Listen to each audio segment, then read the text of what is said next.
Laisa, nangdi aibu haningai leitana warauramgani.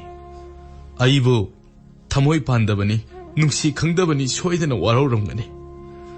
Nungsibi nangna inakta laktuna aibu nungsi phongdoklaba phawba ai thamoi pandaba amagum nangbu inaktagi inthokpiki. Adubu Laisa, thamoi sina khwaidagi nungsijabadi pamujakibadi nangtani Laisa. Nangondagi henba ama aigi punsidadi laglaroi. Nakhoi imana aingonda nangbu luhongbu yanabana khara themu hairakibado nangdi amate khanglamnaroi.